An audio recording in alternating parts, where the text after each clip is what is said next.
السلام علیکم ریڈرز، میں ہوں آپ کی رائٹر اناؤن رائٹس۔ کیسے ہیں آپ سبھی لوگ؟ امید ہے آپ سب خیریت سے ہوں گے۔ ہیز دا ناول فقیر عشق سیزن 2 فروغ عشق۔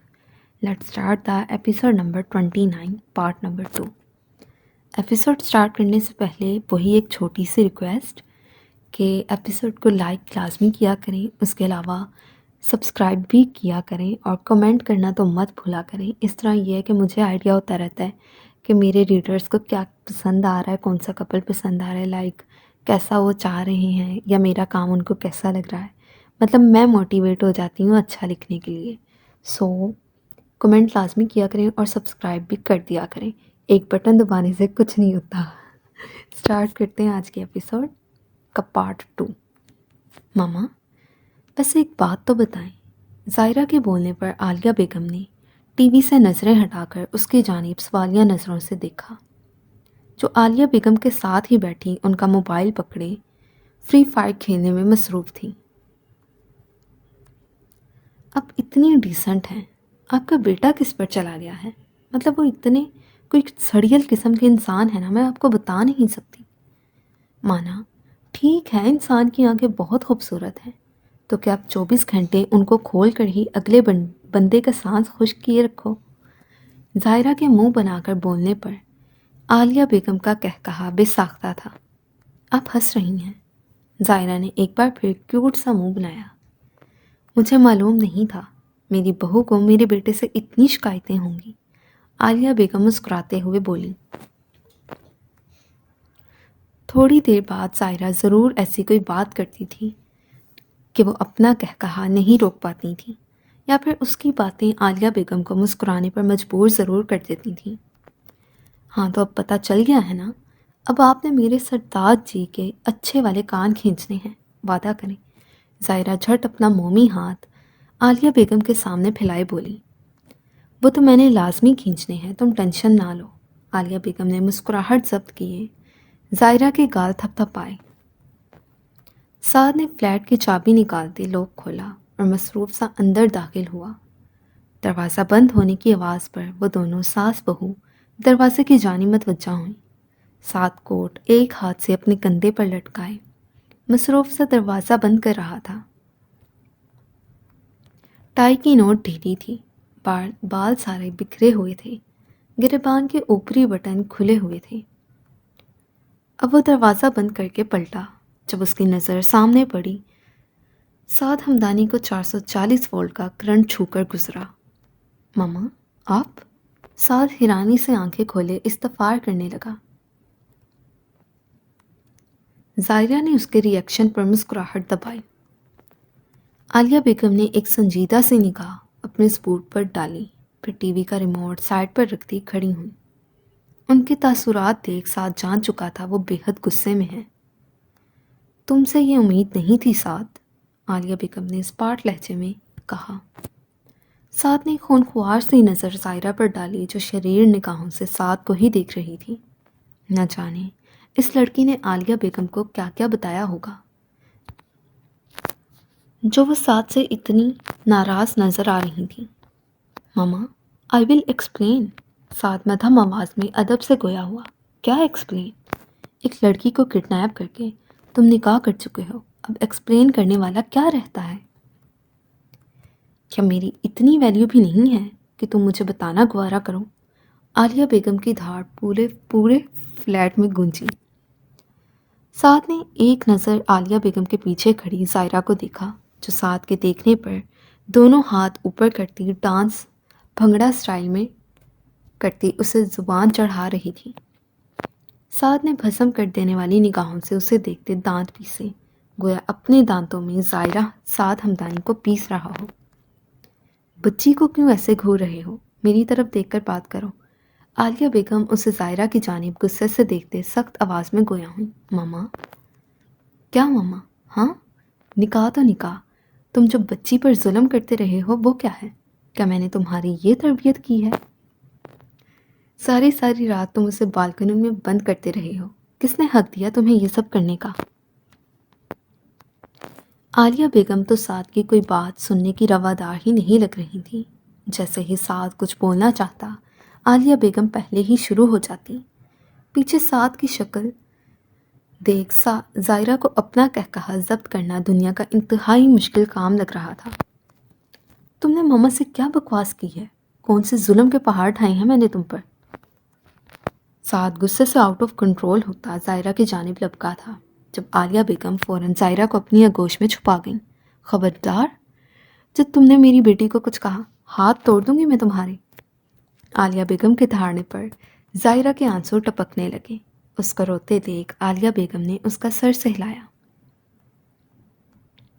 دیکھا دیکھا مما، یہ ایسے ہی کرتے ہیں، مجھے انہوں نے باندھا بھی۔ میں روتی رہی، میں چیختی رہی کہ مجھے نہ باندھے، پر انہوں نے میری ایک نہیں سنی۔ ظاہرہ سوں سوں کرتے بول رہی تھی۔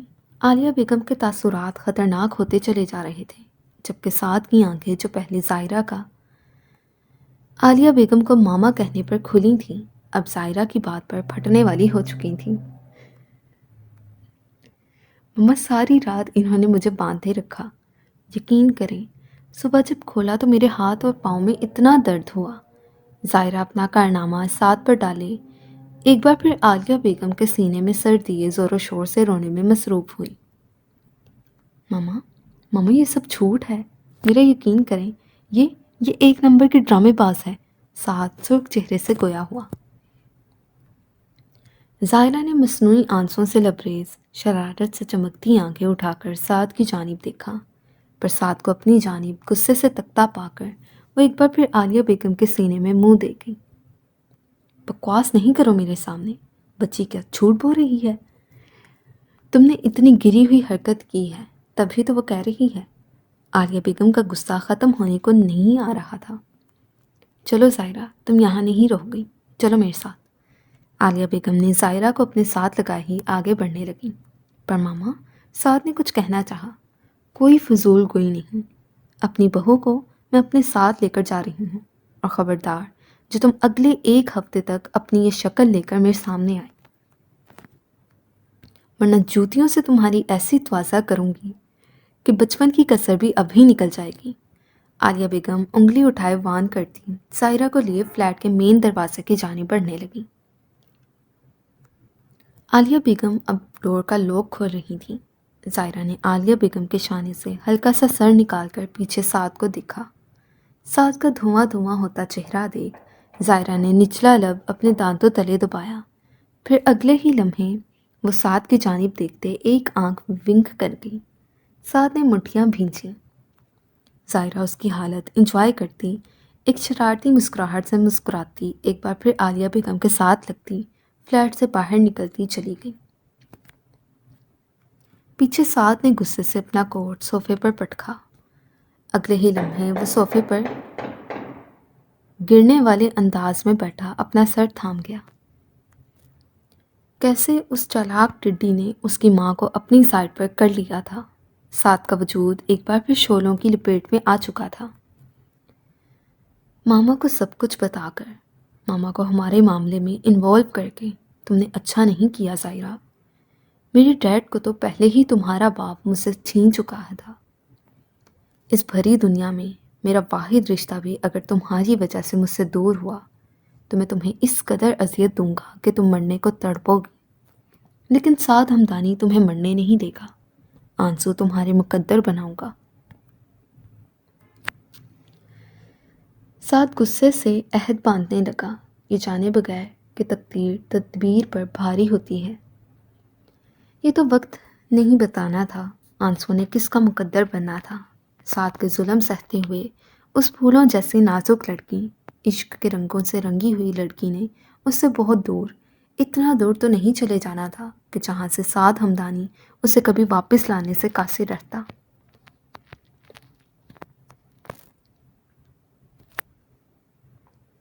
حارث، آپ ناشتہ شروع کریں، میں ذرا عنایا کو دیکھ کر آئی، اب تک نہیں آئی، یونی کا وقت بھی نکل رہا ہے۔ ہانیہ نے اٹھتے ہوئے کہا تو حارث اسبات میں سر ہلا گیا۔ ہانیہ نے ہلکے سے دروازہ نوک کیا، پر اندر سے کوئی بھی جواب موصول نہ ہوا۔ موصول نہ کر کے وہ دروازہ کھولتی اندر داخل ہوئی۔ انایا کو اب تک سوتے دیکھ ہانیہ حیران ہوئی۔ اس سے زیادہ حیرانی کی بات انایا کے سونے کا سٹائل تھا۔ فون بیڈ پر پڑا تھا جبکہ وہ کمفرٹر کے بغیر اوندھے منہ پڑی تھی۔ دوپٹہ قریب ہی پڑا تھا۔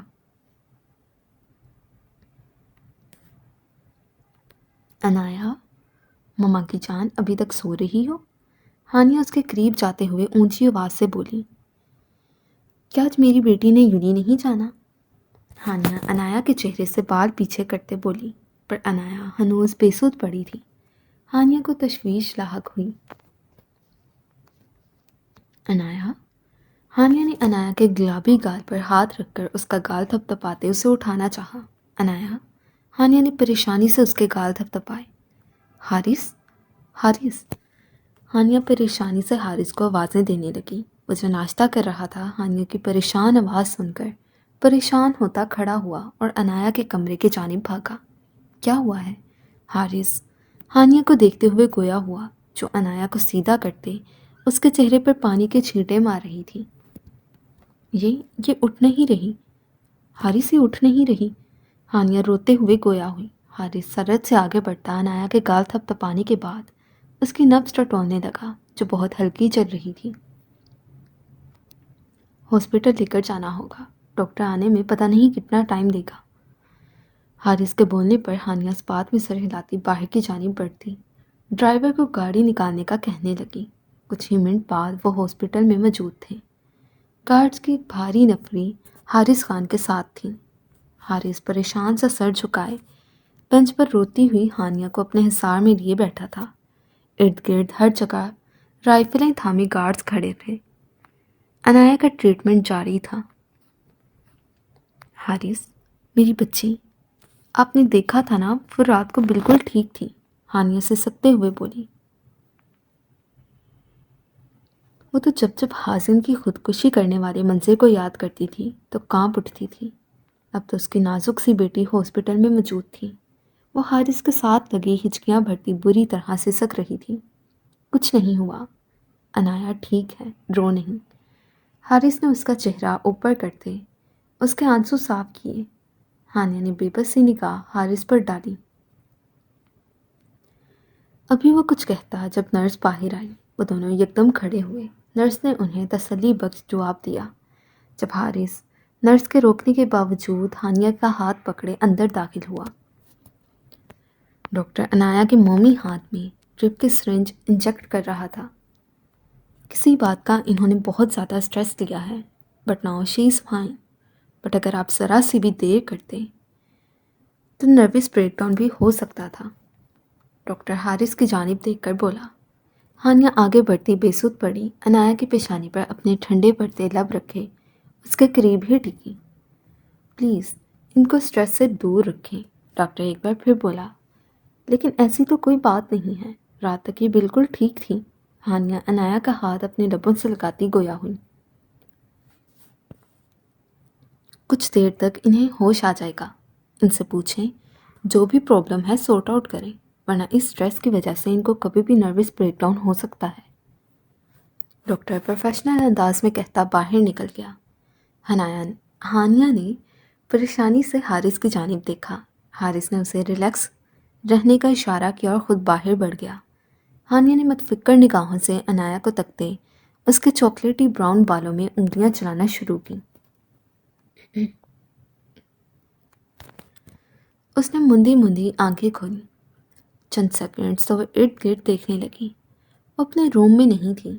اجنبی ماحول محسوس کر کے انایا نے ایک جھٹکے سے اٹھنا چاہا، پر ہاتھ میں اٹھتی ٹیسوں کی وجہ سے وہ اٹھنے سے قاصر رہی۔ حارث نے آگے بڑھ کر اس کے سر پر ہاتھ رکھتے اس کی پیشانی چومی۔ بابا جان، انایا شناسا چہرہ دیکھ پرسکون ہوئی، ورنہ جو خیال اس کے دماغ میں آیا تھا وہ اس کی روح کھینچنے کے لیے کافی تھا۔ رات کو بھی تو وہ اریان کے خوف سے روتی رہی تھی، پھر پتہ نہیں کیا ہوا تھا، اسے کچھ یاد نہیں تھا۔ میں یہاں ہاسپٹل میں یہ سب؟ ہوش میں آتے ساتھ ہی انایا نے حارث سے سوال داغے۔ جی ہم ہاسپٹل میں ہیں، آپ کی طبیعت خراب ہو گئی تھی۔ اب کی بار ہانیہ بولی تھی۔ ماما جان، کیا ہوا ہے مجھے؟ انایا نے ہانیہ کی طرف دیکھتے الجھ کر سوال داغا۔ میری پرنسس نے اسٹریس لیا ہے۔ حارث نے عنایا کے بال سنوارے۔ اسے اپنے دونوں بچے ہی بہت عزیز تھے۔ اگر اپنے شہزادے حازم پر وہ جان مارتا تھا تو اپنی پرنسس عنایا خان میں اس کی جان بستی تھی۔ نہیں نہیں تو، عنایا نے نفی میں سر ہلایا۔ عنایا، بابا کی چھوٹی دنیا، کیا بات ہے؟ کیوں لیا ہے اتنا سٹریس؟ مجھے بتاؤ، حارث بے قراری سے پوچھنے لگا۔ عنایا کی آنکھیں وہ پڑھ رہا تھا۔ وہ حارث سے جھوٹ بول رہی تھی اور یہی بات حارث کو بے چین کر رہی تھی۔ عنایا، اگر آپ نکاح نہیں کرنا چاہتی تو میں آج ہی انکار کر دوں گا۔ میرے لیے میری بیٹی کی مرضی بہت اہمیت رکھتی ہے۔ بھاڑ میں جائے خاندان، میرے لیے میری بیٹی سب سے اہم ہے۔ پہلا جملہ حارث نے آرام سے، جبکہ دوسرا جملہ حارث نے غصے سے بولا۔ ایسی بات نہیں۔ عنایا بول ہی رہی تھی جب ایک جھٹکے سے دروازہ کھلا اور زویا اور روحان اندر داخل ہوئے۔ ان کے پیچھے ہی اریان سنجیدگی سے اندر داخل ہوا۔ عنایا کا سانس تو اس ڈریگن کو دیکھ کر ہی خشک ہو گیا تھا۔ جن سپاٹ نظروں سے وہ عنایا کو دیکھ رہا تھا اس کا یہی مطلب تھا وہ عنایا کی بات سن چکا ہے۔ عنایا نے بے اختیار ہی تھوک نکلا۔ زویا اور روحان اب عنایا سے مل رہے تھے۔ اریان حارث اور عنایا سے ملتا سامنے دیوار کے ساتھ ٹیک لگائے ہاتھ باندھے عنایا کو دیکھنے لگا، جبکہ عنایا یوں اڑی رنگت لیے سفید چہرہ لیے گونگی بیٹھی تھی جیسے سامنے اریان ملک نہیں، موت کا فرشتہ کھڑا ہو جو اس کی جان نکالنے آیا ہو۔ حارث اور روحان تو باہر نکل چکے تھے۔ اریان قدم پا قدم چلتا عنایا کے قریب آ کر کھڑا ہوا۔ عنایا جو ہانیہ کی گود میں سر رکھے لیٹی ہوئی تھی، اریان کو اپنے قریب کھڑے دیکھ بے اختیار ہی اس کی گود میں منہ دے گئی۔ جمعے کو تمہارا نکاح ہے اور تم طبیعت خراب کر کے بیٹھ گئی ہو۔ ویسے کس بات کا سٹریس لیا ہے تم نے؟ اریان کے بولنے پر عنایا کا دل کیا وہ اس ڈریگن کا قتل ہی کر ڈالے۔ اسی کی وجہ سے وہ اس حال میں تھی، اور کیسے یہ شخص پوچھ رہا تھا کہ کس چیز کی ٹینشن لی ہے۔ عنایا کا غصہ سوا نیزے پر پہنچا، پر پھر مرغی کی وہی ایک ٹانگ۔ اریان کے سامنے وہ کچھ بھی بولنے سے قاصر تھی۔ گٹل سون، جلد ہی چلتی پھرتی نظر آؤ مجھے۔ اریان کے بولنے پر ہانیہ اور زویا مسکرائیں، جبکہ عنایا دانت پیس کر رہ گئی۔ جو اس کو وش نہیں دے رہا تھا بلکہ حکم صادر کر رہا تھا، وہ کچھ بھی نہ بولی، یوں ہی لیٹی رہی۔ اریان خدا حافظ کہتا باہر نکلتا چلا گیا۔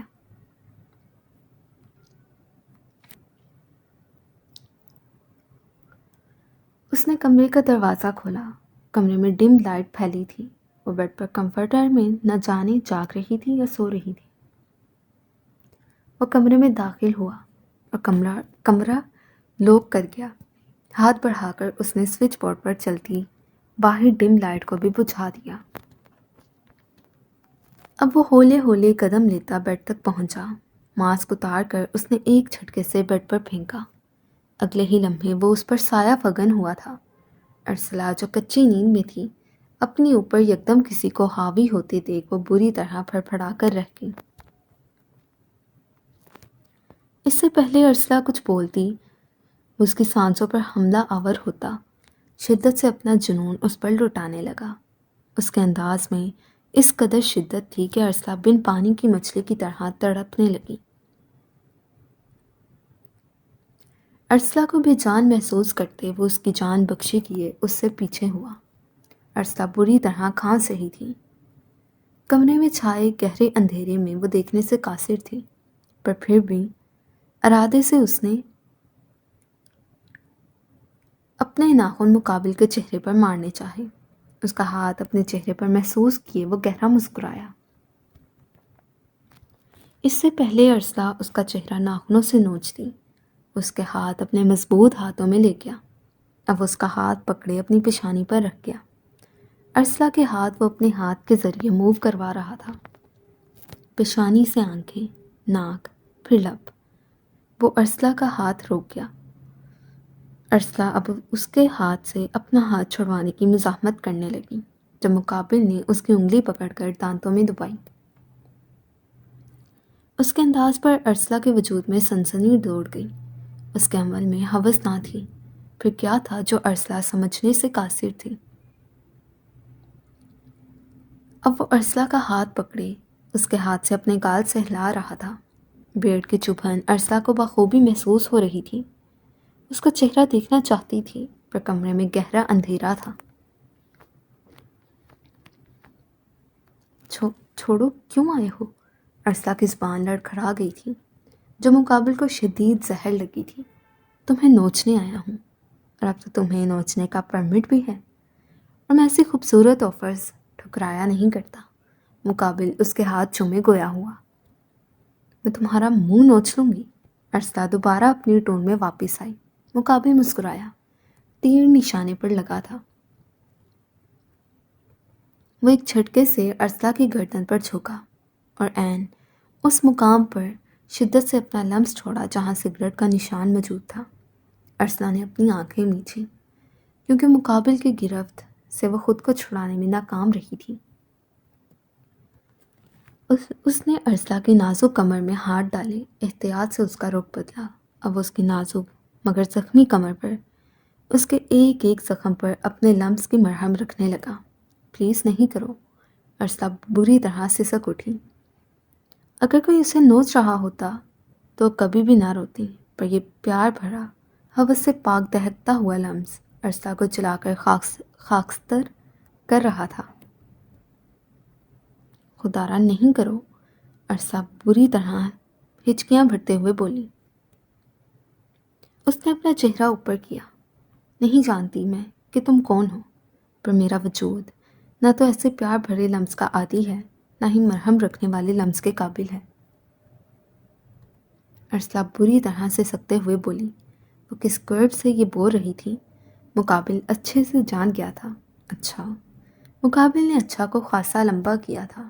ارسلہ نے اب غور کیا تھا کہ اس کی اصل آواز تھی، اور آواز ہی بے حد پرکشش، بے حد خوبصورت تھی۔ اور یہ ڈیسائیڈ کرنے والی آپ کون ہوتی ہیں مسز؟ ارسلہ کے کان کے قریب سرگوشی نما آواز میں گویا ہوا۔ ارسلہ کچھ نہ بولی، ہنوز ہچکیاں بھرتی روتی رہی۔ اس نے ارسلہ کو نرمی سے سیدھا کیا اور اس کی پیشانی پر ایک شدت بھرا لمس چھوڑے اس کا سر اپنے سینے پر رکھ گیا۔ ارسلہ اب کی بار بلک بلک کر روتی۔ وہ نرمی سے اس کے بالوں میں ہاتھ چلانے لگا۔ ارسلہ کے آنسو اس کی شرٹ مسلسل بھگو رہے تھے۔ کمرے میں ارسلہ کی سسکیاں، اس کی گھٹی گھٹی چیخیں سنائی دے رہی تھیں۔ مقابل اسے رونے سے نہیں روک رہا تھا۔ وہ ایک ایسے شخص کی باہوں میں ٹوٹ کر بکھرتی چلی جا رہی تھی جس کا وہ نام تک نہ جانتی تھی۔ آج وہ اپنی ہر اذیت پر ماتم کرنے لگی تھی، یا ایسا کرنے پر اسے مجبور کیا گیا تھا۔ وہ مضبوط نظر آنے والی لڑکی اندر سے کس قدر ٹوٹی ہوئی تھی، یہ تو اس کا خدا یا وہ خود ہی جانتی تھی، پر آج اس راز میں ایک اور فرد کا اضافہ ہو گیا تھا۔ اگر اب کوئی ارسلہ فاخر کی اذیت سے بھرپور چیخیں سن لیتا تو یقیناً اس کا دل کام کرنا بند کر دیتا۔ کتنا غم، کتنی اذیت وہ اپنے اندر سموئے ہوئے تھی۔ نہ جانے کتنی دیر رونے کے بعد اب وہ بالکل نڈھال ہو چکی تھی۔ بس، یا اور رونا ہے؟ ایک خوبصورت آواز کمرے میں پھر گونجی۔ ارسلہ کچھ نہ بولی۔ اگر اور رونا ہے تو میرا کشادہ سینہ میسر ہے، رو لو۔ جتنی بھی اذیتیں ہیں میرے دل میں جذب کر دو، جتنا بھی غم ہے مجھے دے دو۔ مقابل آنچ دیتے لہجے میں اس قدر نرمی سے بولا کہ ارسلہ ایک بار پھر بری طرح رونے لگی۔ کون ہو؟ کیوں کر رہے ہو یہ سب؟ ارسلہ ہچکیاں بھرتے ہوئے استفار کرنے لگی۔ تمہارا شوہر ہوں ارسلہ بی بی، اور کیوں کر رہا ہوں اس کا جواب وقت آنے پر دوں گا۔ وہ اٹھا اور ارسلہ کو بھی بٹھا گیا۔ وہ سائڈ ٹیبل سے گلاس میں پانی انڈیر رہا تھا۔ پانی پیو۔ اس نے گلاس ارسلہ کے لبوں سے لگاتے کہا۔ ارسلہ کو تو کچھ نظر نہیں آ رہا تھا۔ یہ شخص نہ جانے کیسے اندھیرے میں بھی سارے کام سر انجام دے رہا تھا۔ ارسلہ نے 2 گھونٹ بھرے اور گلاس سائڈ پر کر دی۔ اس نے ارسلہ کو ایک بار پھر اپنے سینے پر لٹایا۔ ارسلہ نے ایک جھٹکے سے اٹھنا چاہا۔ اس بار وہ شرٹ لیس تھا۔ اس نے شرٹ گیلی ہونے کی وجہ سے اتار دی تھی۔ سو جاؤ ارسلہ۔ اب اس کے لہجے میں اس قدر سختی تھی کہ ارسلہ چاہ کر بھی اپنا سر نہ اٹھا سکی۔ اس کو اسٹل اپنے سینے پر سر رکھے دیکھ وہ مسکرایا۔ سنو۔ کئی پل خاموشی کی نظر ہو گئی۔ جب ارسلہ گویا ہوئی، جی سنائیں۔ مقابل کی پرشوق آواز اس کی سماعتوں سے ٹکرائی۔ ارسلہ خواہ ہی گڑبڑا گئی۔ اچھا سوری، خیر ہوتا رہتا ہے، کچھ نہیں ہوتا۔ تمہارا نام کیا ہے؟ ارسلہ نے استفسار کیا۔ تم جان کر کیا کرو گی؟ مقابل نے نرمی سے استفسار کیا۔ میں نے میرج پیپر پر سائن کیے ہیں۔ یہ جاننے کا تو حق رکھتی ہوں۔ پلیز کچھ تو بتاؤ، تم کون ہو؟ ارسلہ بے چینی سے بولی۔ ایش ہیزل آنکھیں مسکرائیں۔ فیلکس۔ ایک خوبصورت آواز گونجی۔ کیسا نام ہے؟ کیوں ہے؟ کیا مطلب ہے؟ کیا کرتا ہوں؟ کون ہوں؟ صحیح وقت آنے پر بتاؤں گا۔ چلو آج کے لیے اتنا ہی کافی ہے۔ چلو اب اچھی وائف کی طرح سو جاؤ، ورنہ اپنے طریقے سے سناؤں گا۔ صحیح بولتا بولتا وہ اسے پھر دھمکیاں دینے لگا تھا۔ ارسلہ بنا کچھ کہے آنکھیں بند کر گئی۔ ویسے بھی اب تو بدن غم اذیت سہتے سہتے بہت تھک چکا تھا۔ وہ تو بس موت کی صورت ایک لمبا سکون، ایک لمبی نیند چاہتی تھی۔ وہ نڈھال سی اپنی شہد رنگ آنکھیں بند کر گئی۔ تو بعد زبان کو پتہ نہیں کیا ہو رہا ہے۔ فیلکس نے اس کی کمر کے گرد بازو لپیٹے۔ سو ریڈرز، یہ تھی آج کی ایپیسوڈ، لائک پارٹ نمبر 2۔ اگر آپ کو پسند آئی ہے تو لائک کریں، کمنٹ کریں اور چینل کو سبسکرائب کریں۔ نیکسٹ ایپیسوڈ اب آئے گی، نیکسٹ ایپیسوڈ کا پارٹ اب آئے گا ایک دن بعد۔ تو تب تک کے لیے اللہ حافظ۔ دعاؤں میں رائٹر کو یاد رکھیے گا، اپنا بہت زیادہ خیال رکھیے گا۔ اللہ حافظ۔